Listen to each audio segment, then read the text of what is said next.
네, 안녕하십니까. 요즘은 감기와 코로나가 섞여가지고 세상에 좀 병원에 가면은 줄 서 있습니다. 여러분들 그 코로나가 끝났다고 마스크 바로 내리는데 좀 이런 한절기나 또 추위에 들어가는 길목에서 건조할 때는 활용하는 것도 좋을 것 같습니다. 감기 아주 여러분을 피곤하게 합니다. 그런데 요즘 감기보다 더 힘든 게 세계 경제와 한국 경제가 힘들죠. 이 힘든 부분은 어떻게 해야 될 것 같습니까? 아무래도 좀 소비 좀 줄이고 이런 좀 어떻든 저축 또는 투자 잘해서 위기를 잘 넘겨야 되겠죠. 잘 되는 게 성장하는 게 아니라 지금은 잘 버티는 것이 성장이고요. 기회는 기다리면 반드시 옵니다. 하지만 기회를 기다리는 것보다 만들어야 되겠죠. 우리 팍스경제TV 지금 보시면서 저희와 함께 하면 여러분은 기회를 만들 수가 있습니다. 여러분 부동산으로 고민 많으시고 궁금한 거 많으신 분들, 또 나도 한번 기회를 만들겠다 하시는 분들 지금 전화 주시기 바랍니다. 여러분과 함께 고민하면서 여러분의 가슴을 시원하게 해드리고 정말 성장하고 성공하는 그러한 가정 만들도록 최선을 다하겠습니다. 지금 전화 주시기 바랍니다. 네, 지금 12월입니다. 오늘 1월 1일 시작할 때 의욕이 넘치는 해였죠. 이제 다음 달이면 또다시 의욕은 다시 채워집니다. 그런데 우리는 어쩌면 그렇게 12월 그냥 날짜만 그어놨는데 12월만 되면 의욕이 좀 떨어지고 마음이 차분해지고 마음을 내려놓습니다. 그러면 나름대로 한 해를 잘 살아왔지만 좀 뭔가 아쉽고 또 정말 하다가 우여곡절 많았는데 어떻든 마음 평안 찾아서 내년을 설계하고 인생이라는 게 그런 것 같습니다. 이렇게 좀 항상 우여곡절이 있는데 그런 부분들을 매듭 지어주는 게 12월이 아닌가 합니다. 부동산도 12월이 왔습니다. 과연 내년에 어떻게 될까요? 많이 고민이 많으시겠죠. 사람들은 문득 올해뿐만이 아니라 늘 작년에, 재작년에 또는 미래도 물어보는 것들이 항상 물어보죠. 선생님, 지금 혹시 저점이에요? 언제가 저점이죠? 언제가 살 시기예요? 이렇게 물어봅니다. 그런데 저는 늘 대답은 똑같습니다. 저점과 고점이 중요한 것이 아니라 지금 너의 능력이 투자할 수 있는 시기면 투자하시라. 그리고 좋은 투자를 찾아라. 이렇게 말씀을 드립니다. 그래야만 합니다. 그래야 오늘보다 더 나은 내일을 만들 수가 있습니다. 오늘은 제목을 아주 쉽게 잡았습니다. 12월. 오늘은 12월. 이제 올해가 3주밖에 안 남았죠. 이제 다음 주부터는 벌써 이제 연말 연시 준비하느라고 바쁘겠죠. 12월. 지금이 여러분의 인생에서는 고점이고 부동산에서는 저점이다라 이런 제목을 잡았습니다. 정말 그렇습니다. 여러분의 지금 저의 방송을 보시는 그리고 우리 아나운서님 저 자신도 내 인생에서는 내가 지금이 가장 젊고 아름다운 시기이고 가장 고점입니다. 시간이 가면 갈수록 나의 남은 시간은 줄어들고 나의 인생은 저점으로 흘러갑니다. 돈만이 아니죠. 돈이 많을수록 내 인생의 나이를 먹어가면은 아깝죠. 쓸 시간도 없고. 그래도 우리의 인생은 지금 현재 살아있는 내가 가장 고점이다라고 느끼시는 분들이 행복합니다. 그래서 여러분들은 지금 비록 어렵고 힘들더라도 내가 갖고 있는 내 삶과 내 재산이 나의 자산, 나의 삶의 인생의 자산이 가장 고점이라고 생각하시고 열정적으로 사시기 바랍니다. 그런데 부동산에서는 지금이 저점일까요? 저는 지금이 저점이다라고 생각을 합니다. 물론 가격이 하락도 있을 수 있고 또는 상승이 있을 수 있습니다. 그런데 여러분들은 지금 늘 저점이 아니냐라고 생각하고 저점의 기회를 찾아서 투자하려고 합니다. 그런데 묘하게도 이 부동산은 매매 시장입니다. 매도가 있고 매수가 있습니다. 저점이 올 때는 매도도 저점이고 매수도 저점입니다. 그런데 매도자도 뇌가 있고 머리를 씁니다. 저점의 시기에 매도하지 않습니다. 매수자는 저점의 시기에 매입을 하려고 합니다. 그런데 생각보다 사지지 않죠. 그런데 언론이나 신문, 뉴스 이런 데서 보면은 어디 많이 떨어져서 가격이 막 폭락했다고 합니다. 가서 보면 없지요. 항상 그랬습니다. 무슨 매물찾기 숨바꼭질하는 것 같죠. 이 언론이 갖고 있는 그 낮은 가격은 과연 정상적인 매매인가를 한 번 정도 생각해 볼 필요가 있습니다. 좋은 지역은 아무리 싸더라도 살 수가 없고요. 나쁜 지역은 가격이 상승기에도 싸게라도 살려고 하는 사람이 없어서 거래가 되지 않습니다. 그래서 여러분들은 여러분의 실력과 여러분의 경험을 가지고 여러분이 갖고 있는 자산을 잘 활용하셔서 여러분들이 목표하는 바를 이루시기 바랍니다. 지금은 저점을 찾을 때가 아니고 여러분의 목표를 정하고 목표치에 가까운 투자를 하는 것이 더 중요합니다. 그래서 여러분들은 항상 이 같은 시기 떨어지면 떨어지는 대로 오르면 오르는 시기, 그 상승 시기든 하락 시기이든 이 같은 시기에 똑같은 날에 상승하는 물건과 하락하는 물건과 보합세를 이루는 것들이 동시에 공존하는 것을 알아야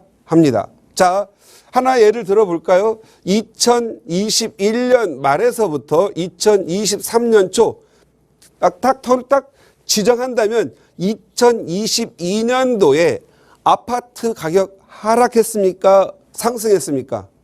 모든 도시, 우리나라 대한민국의 거의 대부분의 아파트 가격은 하락했습니다. 심지어 40%까지 이상 하락한 데가 있고 23년에 회복한 데가 있고 회복 못한 데도 있습니다. 그런데 이 시기에 서울에 있는 빌라들, 원룸, 투룸 빌라들 가격이 하락했습니까? 상승했습니까? 많이 상승했습니다. 지난 3년 동안에는 평균적으로 보면 아파트는 평균적으로 하락이 됐다고 한다면 빌라들은 대부분 상승을 했거나 오른 게 없어서 내린 게 없습니다. 하락이 거의 없었습니다. 물론 콕 집어서 서울이지만 서울도 아닌 그런 지역 가셔가지고 재개발도 없고 모아타운도 되지 않는 그 지역 가가지고 우리 가격은 내렸는데요, 안 올랐는데요, 이렇게 말하시는 분 있습니다. 그런 분들은 꼭 잘 될 확률이 없는 사람들이 그렇게 얘기합니다. 대부분 그런 마인드를 가진 사람들은 가난할 수밖에 없습니다. 저는 말하는 게 서울의 주요 지역, 평균 지역의 가격이 상승했음을 말하는 겁니다. 내년에 아파트 가격이 오를까요? 내릴까요? 내년에는 올해처럼 일부 지역은 오르고 일부 지역은 내립니다. 여러분들은 눈에 볼 수가 있습니다. 서울의 핵심 지역이 올해 좀 많이 올랐습니다. 주요 지역도 어느 정도 회복을 했습니다. 그런데 서울의 밖에 있는 지역, 1기, 2기, 3기 그런 몇 군데의 호재를 갖고 있는 윤석열 정부에서 특별법으로 재건축으로 좀 뭐 용적률 뭐 500% 뭐 항상 상승이니 이런 완화니 이런 말들 하는 지역은 올랐지만 거기에 혜택받지 못하는 대부분의 일반 주거에 지는 아파트들은 거의 80~90%가 내렸고 지금도 팔려면 암울합니다. 왜? 그걸 팔아서 서울 쌀 때 사고 싶은데 그게 잘 안 되죠. 왜? 매도자의 마음이 같기 때문입니다. 매수자들은 지금 거기 살 시기가 아니라 오를 지역을 선택해야 되는데 거기는 아직은 제껴둡니다. 그리고 서울 많이 오를 때 사러 가겠죠. 사러 가려고 하겠죠. 이렇게 이 같은 시기인데도 아파트만 가지고도 어느 지역은 오르고 어떤 지역은 내립니다. 그런데 여러분들은 늘 뉴스와 언론에서는 지난 몇 주 동안 상승했고 그거 발표 좀 안 했으면 좋겠습니다. 매주 아파트 0.1%가 오르고 0.3%가 내리고 이게 무슨 도움이 되겠다고 이걸 매일 발표를 하는지 나는 이해는 안 가지만 그걸 발표하는 사람 또 월급 받아야 되니까 발표하겠죠. 제발 이 방송 보시는 요거 발표 0.1%, 0.2% 내렸다고 올렸다고 하는 분 직장 그렇게 좋은 직장 아니니까 다른 직장으로 옮기시기 바랍니다. 그 업무를 다른 거 하시든지 자기 개발도 안 되는 이거 정신사납습니다. 12조 상승했다 1주 내리면 뭐 할 거고 12조 하락했다 1조 오르면 뭐 하겠습니까? 그건 중요한 지표도 아니고 중요한 것은 오를 지역이 있고 내릴 지역을 선정해야 한다든가 예를 들어서 발표를 하려면 국민들 헷갈리게 그렇게 발표하지 마시고 그냥 서울에 무슨 구 얼마나 내렸고 어디에 얼마 내렸고 얼마 내렸고를 그냥 알아서 발표할 수 있도록 우리 국민들이 공부해서 볼 수 있도록 해 주셔야 되는데 그냥 전국 지표 해놓으니까 내렸어요? 내렸는데 다 그러면 어떤 지역이 내렸다고 어떤 지역이 올랐다. 이런 부분들을 좀 더 디테일하게 할 수 있게끔 해 주시는 게 더 낫지 않을까 생각을 하고, 물론 우리 국민들이 알기 쉽게 볼 수 있게끔 통계를 볼 수 있도록 국토부라든가 가서 보면 볼 수 있겠지만 어렵습니다. 그러나 제가 생각할 때는 월 단위라든가 이렇게 좀 크게 잘 발표하는 게 좋겠다라는 생각이 듭니다. 하여간 이 부동산에서는 지금이 접점이다를 한번 그래프로 보도록 하겠습니다. 요 그래프를 보시면 여기가 지금 현재 2007년 고점이고 IMF 끝났을 때 2001년 그 다음에 2000 바닥칠 때 2013년 2021년 폭락했을 때 22년 현재 23년 내렸다가 어느 회복했죠. 현재 2023년입니다. 자, 과거 1997년에도 폭락이 있었고 2008년에도 폭락이 있었고 또 폭락이 왔다고 합니다. 과연 2019년에서 1997년에서 지금 왔을 때 부동산 가격은 언제가 저점이었을까요? 지금이 저점일까요? 97년 이때가 저점이었을까요? 이때 과거가 저점입니다. 그러면 가장 많이 올랐다고 하는 2006년, 2007년 요때 부동산 가격하고 현재 내려가지고 하락주의자들이 맨날 내린다고 말하는 현재 시점하고 비교했을 때 어디가 저점입니까? 2007년도가 저점이겠죠? 그리고 앞으로 2033년, 2043년 가면 비교하면 지금이 저점일까요? 그때가 고점일까요? 지금이 저점일 겁니다. 왜 이런 현상이 나타날까요? 이것은 화폐 가치의 하락 그리고 물가의 상승 때문에 그렇습니다. 많은 사람들은 내 월급은 하나도 안 오는데 물가 오르고 부동산 값만 올랐다고 합니다. 전혀 그렇지 않습니다. 여러분의 85년도에 대졸사원 급여가 얼마였냐면 약 20만 원 정도였고 그때 당시에 보너스 받아야 25만 원 냈을 겁니다. 지금 대졸사원 연봉 얼마 정도 하죠? 200, 300 넘어가죠. 내가 생각할 때는 기본적으로 15배 이상 올랐는데 지금 현재 여러분의 아파트 가격이 어떻게 됩니까?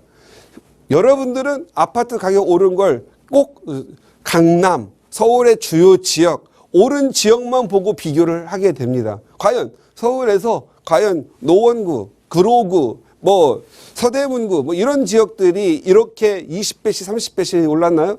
그렇지는 않습니다.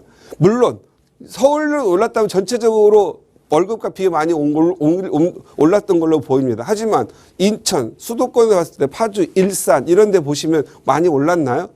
제가 알기로는 일산 신도시 1990년대 초반 입주할 때 후곡마을에 아파트 50평대가 2억 7천 정도 했었습니다. 지금 현재 12억 13억 가다가 다시 한 10억 11억 갈 거거든. 5배 정도 올랐죠. 여러분의 월급은 더 많이 올랐습니다. 다만 여러분들이 월급을 받아서 너무 부동산 세계, 내 집 마련의 세계에 대해서 부정적입니다.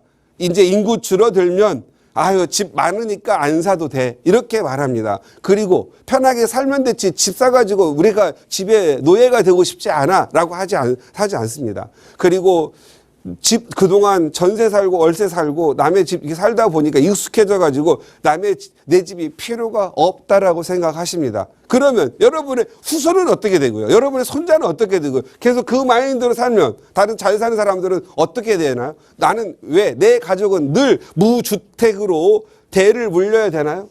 나는 왜 한 번도 종부세 한 번 안 내고 죽어야 되나요? 이런 고민을 한번 해볼 필요는 있습니다. 여러분들 시간이 가면 지금 40, 50대 되시는 분들, 30대 친구, 어떤 친구는 집을 사고 나는 안 샀어요. 그때 그 친구가 살 때는 아유 저까지 거 내 월급이 충분히 사고 더 남아 했지만 지금도 그렇습니까? 지금은 이제 은퇴 앞에 다가선 나 60세 전후 과연 나는 뭘 했을까? 이제 나는 어떻게 살아야 될까 고민하게 되죠. 그렇게 되면 국가의 복지, 내가 센 내금 이런 것만 생각하는데 여러분 과연 복지, 과연 이 후손들 이 상태로 가게 된다면 인구는 줄어들고 맨날 휴대폰 하나 때문에 모든 경제가 통일되고 있고 자영업자 다 죽어가고 있고 휴대폰 하나에서 심지어 백화점도 죽어가고 있는 사이에 수많은 사람들이 일을 하고 국민연금 잘 내주고 의료보험 잘 내줄 수 있을 것 같습니까? 저는 복지에는 많은 인구와 그만큼 일하는 활동하는 사람이 많았을 때 이루어지는 부분인데 그게 안 이루어지고 결국은 맨날 뭔가 국가로 복지, 노령연금 뭐 이런 거 받을 것만 간다 한다라면 결국 그 재원은 바닥이 날 수밖에 없는 상황입니다. 우리나라의 지금 현재 인구의 감소율과 산업 사이의 이 변천 과정 전부 AI, 인공지능, 로봇화 되고 있죠. 일자리가 없는 이 상황에서 과연 우리의 복지는 계속 지원될까요? 저는 믿지 마시라는 겁니다. 여러분 복지에 의존하지 말고 여러분이 노력을 해서 지금 뭔가를 투자를 하고 내 집 마련을 해서 나중에 10년, 20년 후에 나의 노후 대책을 내 스스로 하는 그러한 부분을 가져야 된다고 생각합니다. 저는 과거에 얽매이는 거 좋지 않고 누구에게 의존하는 삶 좋다고 생각하지 않습니다. 오히려 내가 돈 벌어서 누구에게 뭔가 나누어주고 봉사하는 그런 마음으로 가셔야 되고 남들 10억 벌 때 나는 어떻게든 이 10억을 더 10억을 더 벌어서 베푸는 12월이 될 때 누구한테 나눠주려고 그런 생각을 하는 그러한 정말 팍스경제 TV의 시청자가 좀 되셨으면 좋겠습니다. 유튜브 맨날 보면 그냥 한 방 쓰고 핫핫한 한 방 날리고 막 이상한 잡정부에 이런 거에 대해서 하지 마시고요. 저희처럼 저희 경제방 전문가들은 말을 할 때 되게 이 말을 할 때 정리를 잘 해야 됩니다. 말 조심해야 되고 저희들은 매일 무슨 말하면 방송 끝나자마자 바로 방송 심의합니다. 그래서 저희들은 자극적인 말 여러분 구독수 늘리려고 하는 거 이런 거 할 수가 없습니다. 왜? 방송 심의에서 정지당하잖아요. 그래서 저는 제가 말씀드리는 건 그냥 정도만 말씀드리는 거예요. 여러분의 정도는 지금 능력이 있을 때 여러분이 내 집 마련도 하고 거기에서 성공하면 자녀분들 손주까지도 하는 거. 지금 여러분들이 뭔가 오해하고 있는 거 하나가 있어요. 다주택자는 범죄자가 아닙니다.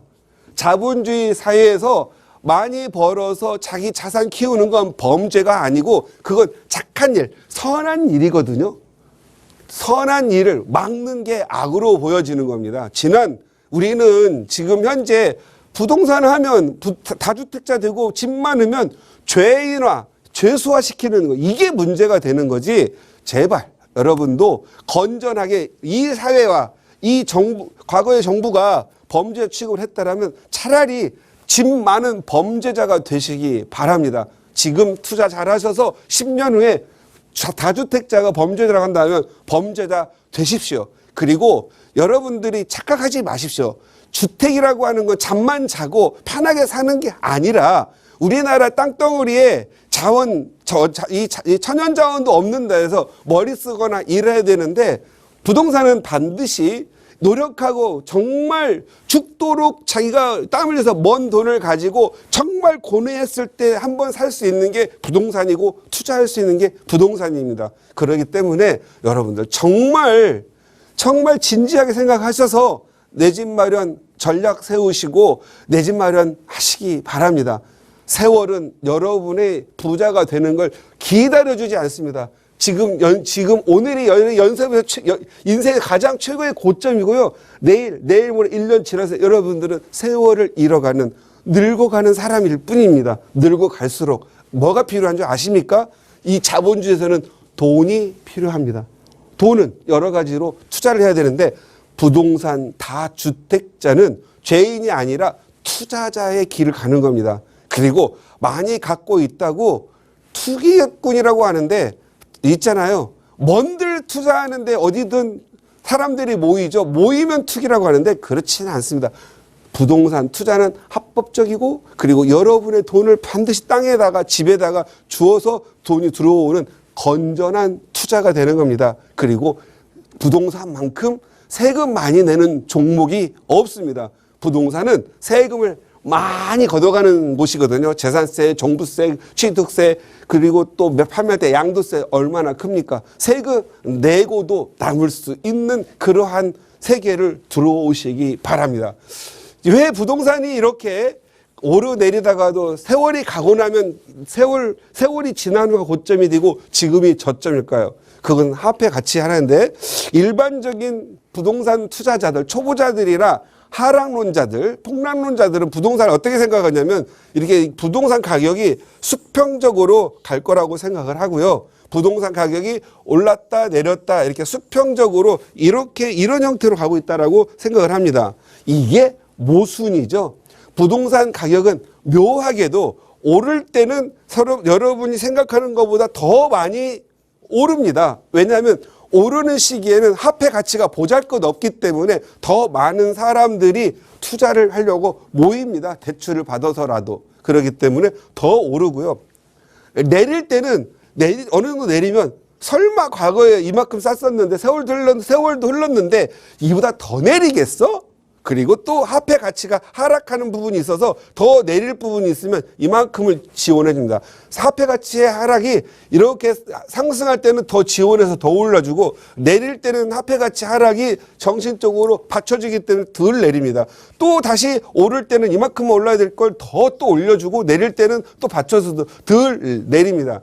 이게 바로 부동산 세계고요. 시간이 가면 오르내리고 있지만 결국은 오릅니다. 여러분이 사시는 집 바로 사고 팔고 하는 거 아니잖아요. 여러분 아이 중학교 다니면 고등학교 때까지 6년 이상은 살아야 되잖아요. 둘째 나면 8년 이상 살아야 되잖아요. 익숙해지면 10년도 살잖아요. 여러분의 살 집은 지금 5억에 샀는데 나중에 15억 되더라도 다 같이 오르기 때문에 팔아야 갈 데도 없고 그냥 거기 사는 게 좋습니다. 지금 10억짜리 20억 되더라도 팔지 않고 거기 삽니다. 더 돈 많이 벌어서 더 윗동네 소위 상급지 갈 때는 또 팔아서 가겠죠. 그래서 부동산은 주식이나 이런 것처럼 샀다 팔았다 하는 세계가 아니라 내 집 마련을 해놓고 은퇴한 이후에 팔까 말까를 고민하는 시기이기 때문에 여러분이 능력이 되진다면 지금 now 사시기 바랍니다. 지금이 좋습니다. 왜? 지금은 문재인 정부 때 만들어놓은 부동산 규제가 거의 다 그대로 있고요. 지금 금리도 높고요. 세계 경제도 안 좋고요. 우크라이나 전쟁과 중동 전화 안 좋습니다. 최악의 상황이 지금이거든요. 그런데 시간이 지나면 벌써 미국 금리 더 안 올린다고 하죠. 내릴 것 같아서 주식 바짝바짝 빛나고 있죠. 그리고 또 우리나라도 더 이상 금리 올리면 시장 경제 우리 서민들이 힘들까 봐 못 올리죠. 결국은 금리 내리는 시장이 다가올 수밖에 없습니다. 내리면 또 어떻게 해서 투자 심리 살아나겠죠. 그리고 지금 세수 겹치지도 않고 경제가 지금 많이 박살나고 있죠. 왜? 부동산이라는 것도 거대의 경제적 한 부위를 찾았는데 박살을 냈으니까 거래하지 말라고 규제를 해놨으니까 저는요. 총선 끝나고 나면 규제 풀린다고 봅니다. 그러면 지금이 가장 안 좋은 때이기 때문에 규제 풀리면 좋아집니다. 그렇기 때문에 내 집 마련, 투기, 투자, 다 좋은데 그냥 내 집 마련 하실 사람들은 지금 하는 게 좋습니다. 더 중요한 거, 이거 대한민국 지도입니다. 서울, 부산, 대전, 광주, 대구, 울산 다 있습니다. 좋습니다. 적어도 여러분들이 인구가 줄어들면은 광역시, 큰 대도시로 모이거든요. 여러분들은 대도시권으로 일단 돈을 투자하시고 대도시권이 아니라면 전세나 월세 사십시오.